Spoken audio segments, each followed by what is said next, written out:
बिस्मिल्लाहि वल्हम्दुलिल्लाहि वस्सलातु वस्सलामु अला नबिय्यिना मुहम्मद व अला आलिहि व सहबिही अजमाइन। अस्सलाम वालेकुम मेरी प्यारी प्यारी किचन क्वींस, आप सब कैसी हैं? हम भी अल्हम्दुलिल्लाह बिल्कुल ठीक हैं। और इस साल तो मैं कोई रेजोल्यूशंस नहीं बना रही, तो मैंने सोचा कि हर साल मैं आपसे रेजोल्यूशंस शेयर करती हूँ। तो रेजोल्यूशन नॉट एज इन कि बिल्कुल नहीं बना रही हूँ, पर लिस्टें की लिस्टें नहीं बन रही हैं। तो चलिए उस बारे में भी मैं आपसे बात करती हूँ। पहले ये मैं समेट लूँ जो मैं लेके आई हूँ। गिफ्ट मार्केट गए थे तो कुछ ज़रूरी चीज़ें लेने वाली थी, तो ला के सोचा इनको समेट लेती हूँ और फिर कुछ खाना वगैरह भी बना लेती हूँ। एक्चुअली ना ये मैंने सिर्फ आपसे इस पूरे वीक में एक वीडियो व्लॉग वाली शेयर किया जिसमें हम ग्लोबल विलेज गए थे न्यू ईयर पे। उसके बाद वैसी रेसिपीज़ वगैरह शेयर करती रही, क्योंकि बच्चों का लास्ट वीक था छुट्टियों का, फिर स्कूल स्टार्ट हो जाना था। तो घर के कुछ काम भी थे, साथ बच्चों के साथ भी थोड़ा टाइम स्पेंड करना था, क्योंकि कैसे छुट्टियाँ गुजर जाती हैं पता ही नहीं चलता। तो इस वजह से बस वो फिर मैं थोड़ी सी यहाँ से लेजी हो गई।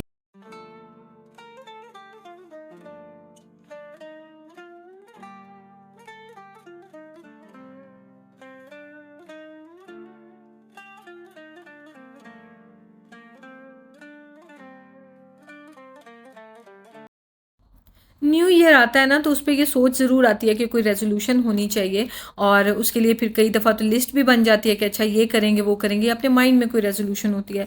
तो इस बार मैंने रेज़ोल्यूशंस तो बनाई हैं, पर वो बहुत डिफरेंट हैं और ईज़ी टू अचीव हैं।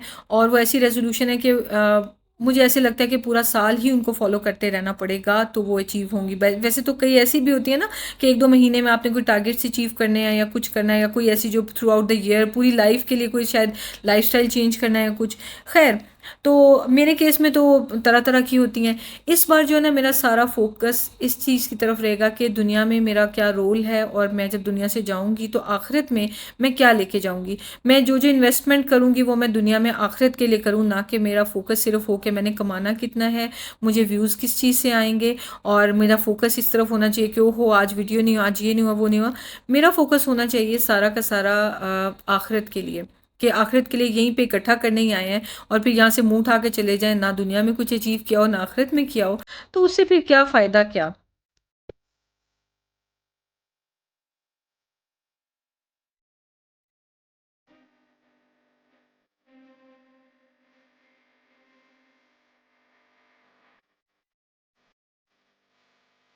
ग्रेगोरियन कैलेंडर के हिसाब से नया साल शुरू हो गया है। और आई विश के मुहर्रम के हिसाब से कहीं पे तो किसी भी कंट्री में तो साल अप्लाई होता, लेकिन हर जगह जनवरी फरवरी। तो चलें उसके हिसाब से रेजोल्यूशंस भी हमारी तैयार हैं। तो आप कमेंट सेक्शन में ज़रूर बताइएगा कि क्या रेजोल्यूशंस आपने बनाई हैं। मैं देखना चाहूँगी कि किसकी डिफरेंट है, यूनिक है, हम सबको एक दूसरे से सीखने को मिलता है। तो मेरी सबसे पहली रेजोल्यूशन तो यह है कि घर के किसी भी काम को मैंने बर्डन नहीं लेना। और हमारे दीन में ये घर के जो हमारे ऊपर ज़िम्मेदारियाँ हैं, ये इबादत का अजर मिलता है ये करने से। तो हमें क्यों ये बर्डन लगता है? मुझे जो है ना, खाना वगैरह बनाना तो ऑब्वियसली बर्डन नहीं लगता, ये मेरा शौक़ है। और मुझे बिल्कुल भी नहीं लगता कि ना पकाना पड़े। पर जो घर की सफाई सुथराई है ना, वो मुझे बहुत बर्डन लगती है। और एट टाइम्स मुझे लगता है कि मैं ओवर बर्डन हुई हूँ, कि मैंने घर से भी काम करना, अब ज़ाहिर है ये मेरा एक करियर बन गया हुआ, तो मैंने इसके लिए भी काम करना है, ये वो तो वो चीज़ें अपने आप को स्ट्रेस ही देती हैं और कुछ नहीं देता। तो मैंने ये डिसाइड किया है कि घर के काम मैं ये नियत करके, पहली बात तो हर काम के लिए, छोटे छोटे काम के लिए बिस्मिल्लाह की आदत डाल देनी है। सिर्फ ये नहीं कि घर में घुसते हुए और खाना खाते हुए बिस्मिल्लाह पढ़ लेनी है। तो मैं इसलिए हर छोटे छोटे काम में भी बिस्मिल्लाह की आदत डालूंगी। और दूसरी बात ये कि ये नियत रखूंगी कि मैं इबादत कर रही हूँ। तो उससे फिर ये है कि मैं बिल्कुल भी थकावट फ़ील नहीं करूँगी, और मुझे अच्छा लगेगा कि मैंने आज सारा दिन इबादत की है, क्योंकि औरतों के काम तो ख़त्म होते नहीं हैं, और उसके साथ साथ हमारे रोने भी ख़त्म नहीं होते कि ये भी रह गया, वो भी रह गया, ये भी करना है, वो भी करना है। पर अगर हम ये सोचें कि ये हमारी ही ज़िम्मेदारी है, और कितनी अपॉर्चुनिटी है हमारे पास कि हम जो ये काम करें इसके इबादत जितना अजर मिलता है। तो इबादत को तो हम खुशी खुशी करना पसंद करते हैं, इबादत को तो हम बर्डन नहीं समझते। तो आज के बाद से मैंने इसको बर्डन नहीं समझना, और खुशी खुशी सफाइयाँ सुथराइयाँ सारी करनी है।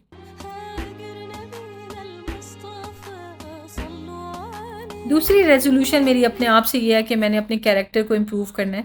आज से तकरीबन 6 साल पहले मैंने हिजाब शुरू किया था, और बड़ा इंटरेस्टिंग था वो सारा फ़ेज़ भी। और मैं नमाज़ी तो 5 वक़्त की थी, कुरान पढ़ना, नमाज़ पढ़ना, और रमज़ान की बहुत अच्छे से जो है वो वेलकम भी करना, और पूरा रमज़ान बहुत अच्छे से मेहनत करना, बाकी पूरा साल उसको कंटिन्यू करने की फुल एफ़र्ट में रहना। तो वो सब कुछ हो गया हुआ था, लेकिन एक बहुत बड़ा मेरी ज़िंदगी में गैप था, वो ये था कि मैंने हिजाब नहीं शुरू किया। तो मुझे ना बहुत डर लगा करता था कि उस वक़्त चैनल मेरा पीक पे था और बहुत मैं मतलब यानी उन दिनों में वायरल हुई हुई थी। तो मुझे ये लगता था कि अगर मैंने हिजाब शुरू कर लिया तो कहीं मेरा चैनल ही ना डाउन हो जाए, मेरे व्यूज़ ही ना गिर जाएँ। पर वही बात कि हिजाब बैठे-बैठे ज़हन में नहीं आता, उसके लिए बैकग्राउंड ये ज़रूर बनी होती है कि दीन से करीब वो होते हैं। तो मैंने फिर रियलाइज़ ये किया कि नहीं, रिज़्क देने वाली ज़ात तो अल्लाह की है और किसको इज़्ज़त देनी है, किसको ज़िल्लत देनी है, वो भी अल्लाह के हाथ में है। तो मैं एक नेक काम कर रही हूँ, कोई नहीं देखना चाहेगा, कोई ना देखे। तो जो यानी जो मुझे देख रहे होंगे वो सिर्फ़ इसलिए कि नया फ़ैशन क्या है और ये फ़ैशन ट्रेंड को फ़ॉलो करके कैसी लग रही है, कैसी नहीं। तो मुझे अपने आप को मैंने डिस्प्ले पीस बनाया हुआ है, तो वो तो मैंने गलत किया हुआ है। तो इस वजह से मुझे जो है ना इस रेस से निकलना ही होगा।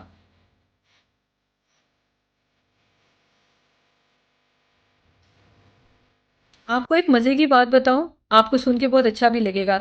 मेरे हिजाब को कंटिन्यू करने में आप सबका बहुत रोल रहा है, जो कि आपको पता भी नहीं है, आज शेयर कर रही हूँ। मैंने ये सोचा कि पहले मैं हिजाब घर पे किया करूँगी, यानी बाहर इधर-उधर निकलते हुए। वो था ही सऊदीया, बाहर निकलते हुए अबाया तो पहनना ही होता था, लेकिन वो वहाँ पे सऊदीया में ये ट्रेंड आ रहा था कि दुपट्टा उतार के फिरना शुरू कर दें और अबाया डाला हुआ ऊपर, लेकिन सर पे दुपट्टा नहीं लिया हुआ। मॉडर्निज़्म आना शुरू हो गया था, तो मैं भी उसका पार्ट बन गई हुई थी। तो मुझे ये था कि नहीं, मैं प्रॉपर हिजाब शुरू करूँ और मैं ना लोगों के सामने लेकिन जो है ना इसी तरह ही रहूँ, ताकि लोग ये ना सोचें कि मतलब हिजाब कर रही है। तो मैं अगर कंटिन्यू कर सकी तो मैं यूट्यूब पे बता दूँगी, अगर मैं कंटिन्यू ना कर सकी तो फिर मैं ऐसे ही रहूँगी, लोगों को पता ही ना चले कि मैं हिजाब कर रही हूँ। लेकिन फिर मैंने सोचा कि नहीं, यही सब मेरे व्यूअर्स हैं कि जो मुझे इस चीज़ पे स्ट्रॉन्ग रखेंगे। क्यों? क्योंकि मेरे से आगे दीन में तो बहुत लोग थे ना, तो मुझे ये पता था कि मैं हिजाब एक दफ़ा शुरू कर लूँगी, यूट्यूब पे बता दूँगी ना, तो फिर शैतान भी मुझे बहकाना चाहे ना, तो मुझे ये लोग बहकने नहीं देंगे। क्योंकि अगर मैं सोचूँ और अगर मैं रिवर्स गियर लगाऊँ, तो मेरी सारी क्वीन्स जो है ना कि मुझे रोक लेंगी कि नहीं, हिजाब उतारने का तो सोचना भी ना। तो अगर मेरे इस तरह के तेवर हुए तो वो यूट्यूब पे नज़र आने लग जाएँगे और मुझे लोग जो है ना वो मना करने लग जाएँगे। तो मैंने आप सबको जो है ना अपना सोर्स ऑफ मोटिवेशन बनाया और मैंने क्या किया कि राइट देयर राइट देन मैंने जैसे ये सोच के दुपट्टा पकड़ा, सर पे लपेटा, हाफ स्लीव शर्ट पहनी हुई थी मैंने, खुला गला और दुपट्टा लिया हुआ था मैंने, और मैंने बैठ के ना तो आप सब में अनाउंस कर दिया, यूट्यूब पे बता दिया कि जी मैं हिजाब स्टार्ट कर रही हूँ। आपकी तरफ से इतना प्यारा ओवरवेलमिंग रिस्पॉन्स मिला कि मुझे ऐसे जैसे सुख का सांस आया कि हाँ, ये मैंने बहुत अच्छा किया है। और अब मैं इन लोगों की खातिर अब फेथ कमज़ोर था ना, मतलब मुझे एक्सप्लेन नहीं करना आ रहा कि किया तो अल्लाह के लिए था, लेकिन ये है कि अल्लाह ताला के लिए मुझे अपने आप को स्ट्रॉन्ग रखना था, पर इतना स्ट्रॉन्ग फेथ नहीं था। तो मैंने दुनिया को अपने लिए स्ट्रेंथ बनाया कि लोग मुझे करने नहीं देंगे, काम से रिवर्स नहीं होने देंगे। तो खैर मैंने खुद भी कभी ऐसी हरकतें नहीं की थी कि मैं रिवर्स गियर लगाऊं, अल्लाह का शुक्र है। लेकिन अगर मैं कोशिश करती तो यकीनन आप सबका रोल बीच में आना था कि ये क्या कर रही हो। खैर उल्टा एक नई फाइट शुरू हो गई कि मैं कभी हाफ स्लीव्स में आ जाती थी, कभी इस तरह के वो स्किन टाइट कपड़े पहन के ऊपर दुपट्टा लपेटा हुआ है। तो लोगों की आदत होती है कि बुरा भला बोलने आ जाते हैं, तो कोसने आ जाते थे। तो आप ही होते थे कि जो उनको कहते थे कि वो अभी ट्रांजिशन मोड में है, वो अपने ऊपर दिन ब दिन काम कर रही है, तो इस तरह गंदा ना बोलो उसके साथ। तो फिर वो लोग भी समझ जाते थे। तो आप सबकी हेल्प से आज मैं यहाँ खड़ी हूँ कि मैं उस रेस से निकल चुकी हूँ जो फैशन का और दुनिया की दौड़ है ना, उससे मैं निकल चुकी हूँ। और इसमें आपका सबका बहुत रोल है और अल्लाह ताला आपको इस चीज़ की जज़ा भी दें। आज आपको ये सुन के बहुत अच्छा लगेगा कि लिटरली आप सबका रोल है, और स्पेशली वो जो शुरू से मेरे साथ जुड़े हुए हैं और अब तक मेरा चैनल देखते आ रहे हैं। शायद उन्होंने कभी मेरे हिजाब के बारे में बात ना की हो, लेकिन वो सब इसका पार्ट रहे हैं। मेरी जो क्वींस ये सोच रही हैं अभी तक कि उन्होंने हिजाब शुरू करना है, आपको एक मशवरा दूंगी क्योंकि मैं इस प्रोसेस से गुजर चुकी हूँ ना। तो सोच के टाइम ज़ाया करने की ज़रूरत नहीं है, दुनिया फ़ानी है और दुनिया में बहुत थोड़ा टाइम है।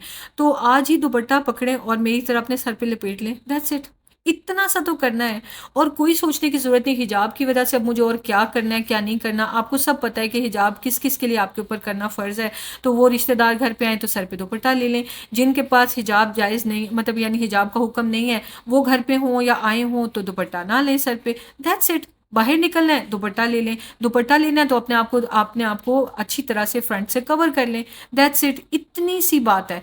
और बाकी सब छोड़ दें कि अगर आप जीन्स और टाइट टॉप्स पहन रहे हैं या आप अगर वेस्ट ईस्टर्न कपड़े पहनते हैं पर वो बहुत फिटिंग वाले हैं और ट्राउजर्स बहुत शॉर्ट हैं, पता नहीं जो जो भी हैं, जो भी आप फैशन कर रहे हैं, तो खुद ब खुद आप बदलते जाएंगे। ये नहीं है कि आपको अभी एकदम पूरी अपनी वार्डरोब चेंज करनी है क्योंकि अब आपने हिजाब कर लिया। आपने मेरा जर्नी सारा अगर नहीं देखा तो इन शॉर्ट ये कि मैं भी इसी तरह हाफ स्लीव्स और खुले गले और पता नहीं क्या क्या फिटिंग पहन के साथ दुपट्टा लपेट के आ जाया करती थी व्लॉग बनाने के लिए। और मुझे आप सब की तरफ से बहुत प्यार भी मिला कि जिनको ये पता था कि ये मेरा जर्नी स्टार्ट हुआ हुआ, वो थे इनकरेज करने वाले। जो चैनल पे नए आते थे वो कुछ भी बोल के चले जाते थे कि देखो कितनी बेशरम है, दीन का मजाक उड़ा रही है। और आप ही होते थे जो उनको बताते थे कि नहीं, वो ट्रांजिशन मोड मोड में है, उसको जीने दो, उसको दीन से परे ना कर देना, उसको मजीद आने दो, उसको टाइम लगेगा। तो मुझे हार्डली आई थिंक 1 ईयर लगा था, और उसके बाद मेरी सारी वार्डरोब भी खुद ब खुद चेंज होती गई, क्योंकि एक हया, एक शर्म अपने अंदर खुद ही आती जाती है कि ये कैसा हिजाब है कि बाकी सब वैसा का वैसा है, बस सर पे दुपट्टा है। तो यकीन करें, आपको कुछ सोच के प्लान नहीं करना, आपको सिर्फ ये सोचना है कि हाँ मैं राइट हियर राइट नाउ मैं दुपट्टा सर पे ले लूँ, और उसके बाद फिर मैंने उतारना नहीं है, दीन का मजाक नहीं मैंने उड़ाना। तो यकीन करें कि ज़िंदगी आसान हो जाती है, ज़िंदगी में बहुत बहुत ही सुकून, खुशियाँ और आसानियाँ आ जाती हैं। हाँ, ऐसा नहीं है, आपने मुझे ये नहीं देखा कि हिजाब करते ही मेरे बड़े बड़े महल खड़े हो गए, प्राइवेट जेट्स पे मैं फ्लाई करने लग गई। तो क्या है कि जी हिजाब करते ही जनाब मुझे सारी दौलत मिल गई। दुनिया सिर्फ दौलत नहीं होती, आखिरत के लिए हम यहाँ पे आए हैं, और आखिरत जो है ना वो बहुत बड़ी चीज़ होती है।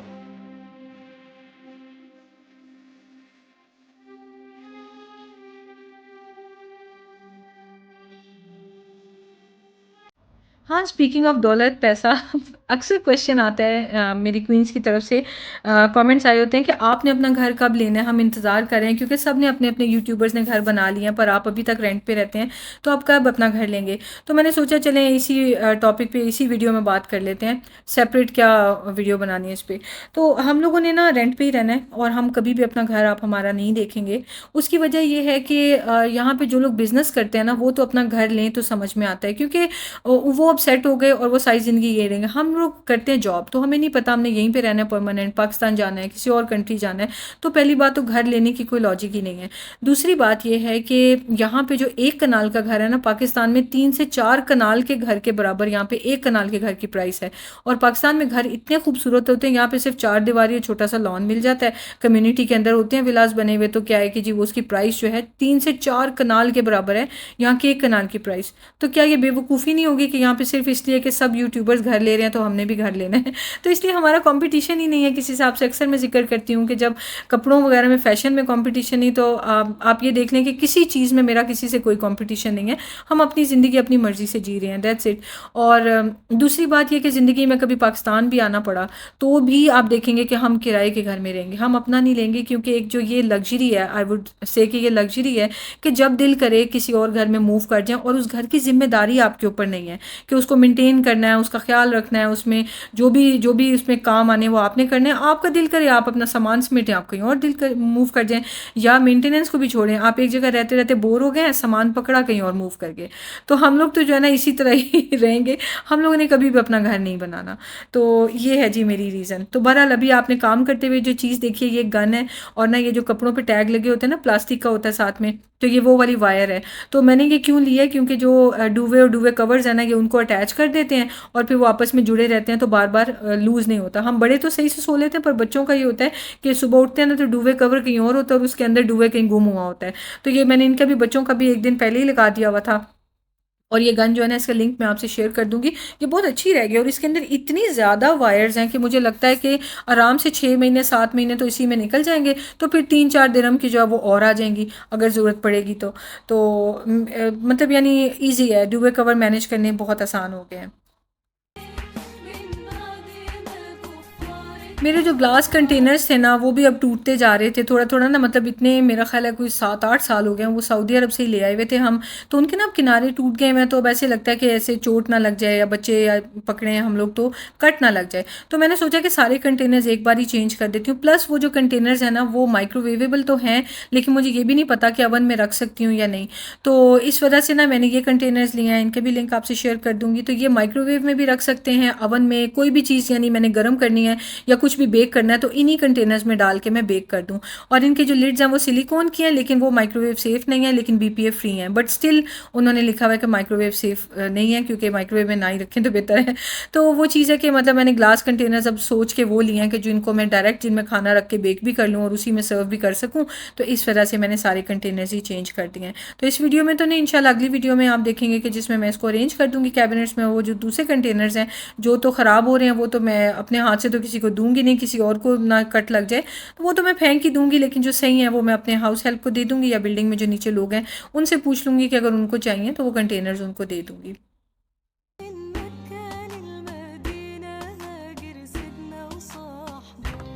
तो तो ये थे मेरे सारे रेज़ोल्यूशन, और एक रेज़ोल्यूशन और भी है, वो बहुत इम्पॉर्टेंट है कि हर दिन जो है ना वो एक भी टाइम पे अल्लाह की याद से अपने आप को खाली नहीं रखना है, क्योंकि ज़िंदगियों का पता नहीं होता। मैंने इतनी करीब से मौत देखी है ना कि अल्लाह ने ज़िंदगी लिखी हुई थी। अब वही बात है, कई लोग कहते हैं कि ज़िंदगियों में मुश्किल कई दूसरे लोग डाल देते हैं, कई लोग कहते हैं अल्लाह की तरफ से आजमाइश आती है। तो अगर लोगों की तरफ से भी कोई मुश्किल डाली गई है ना, तो अल्लाह ताला ने वो होने दिया है, इसलिए हो गया है। एग्ज़ाम्पल ये है कि प्रॉफिट मोहम्मद सल्लल्लाहु अलैहि वसल्लम को मक्का के कुरैश ने कितना तंग किया था, कितना परेशान किया था। अल्लाह ताला चाहते तो उनको तबाह बर्बाद कर देते एक मिनट के अंदर, सेकंड के अंदर अंदर तो लेकिन यह है कि अल्लाह ताला ने सब होने दिया कि सब हमारे लिए एग्जाम्पल्स हैं, हमारे देखने के लिए और सीखने के लिए। तो चाहे लोग हमारे लिए मुश्किल डालें, चाहे अल्लाह ताला की तरफ से आजमाइश आए, दुनिया टेम्परेरी है, दुनिया है ही एक आजमाइश, और जो भी आजमाइश आती है अपने आप को खुश नसीब समझना चाहिए। परेशानी तो हो जाती है, ज़ाहिर है परेशानी से। अब ऐसा नहीं था कि मेरा ब्रेन ट्यूमर डायग्नोज हुआ तो मैं अपने आप को खुश नसीब समझना शुरू हो गई हूँ, लेकिन हाँ ये ज़रूर है कि अपना आप ये बिल्कुल महसूस हो रहा था, जिस वजह से वो सारा टाइम आसान हो गया था कि दो ही बातें हैं, दुनिया में रहना है या चले जाना है, एक ना एक दिन तो जाना ही है। तो बाकी अल्लाह मालिक है, पीछे जो पीछे रह जाए उनके लिए अल्लाह मालिक है। और दूसरी बात ये कि टाइम अगर आ गया है तो ये अफसोस नहीं हो रहा था कि मैंने आखिरत के लिए कुछ किया नहीं है। ये तसल्ली थी कि बड़ा कुछ किया है, और कोशिश थी, इरादे थे, तो उसका भी अजर मिलेगा कि और बड़ा कुछ करने के इरादे थे। तो बस ये है कि बस हर वक्त अल्लाह ताला की इबादत में अपने आप को मशगूल रखना चाहिए। आप किचन में काम कर रहे हैं, फारिग बैठे हुए हैं, तो कुछ ना कुछ तस्बीह करते रहें, दुरूद पाक सल्लल्लाहु अलैहि वसल्लम पढ़ते रहें, ताकि हमारी शिफात होगी क़यामत के दिन। तो कितने खूबसूरत ये चीज़ें हैं, और सोच सोच के कितना अच्छा लगता है। तो बस यही है कि अभी और थोड़ा काम करना है, कुछ ऐसा भी करना चाहती हूँ कि अपने सोशल मीडिया को यूज़ करके तो कुछ ऐसा कर जाना चाहती हूँ कि जो मेरे लिए क्या कह सकते हैं कि सदका जारिया बन जाए। तो यही सोशल मीडिया हो, सदका जारिया बन जाए। और बस यही है। एक मेरा टारगेट जो है वो और भी है, जो कि मैं यूट्यूब पे शेयर नहीं कर सकती, लेकिन वो भी मेरे सोशल मीडिया से ही रिलेटेड है। तो इंशाल्लाह बहुत जल्दी आपको बताऊंगी, आपको अच्छा लगेगा। तो चले मिलते हैं नेक्स्ट वीडियो में। दुआ में याद रखें, अपना बहुत ख्याल रखें, और अपने ज़रूर आप रेजोल्यूशन शेयर करें, मुझे पढ़ के बहुत अच्छा लगेगा। रिप्लाई ना भी कर सकी तो कमेंट्स इतने ज़्यादा होते हैं ना, पर पढ़ूंगी ज़रूर। तो दुआ में याद रखें, अपना ख्याल रखें। टेक केयर, अल्लाह हाफिज़।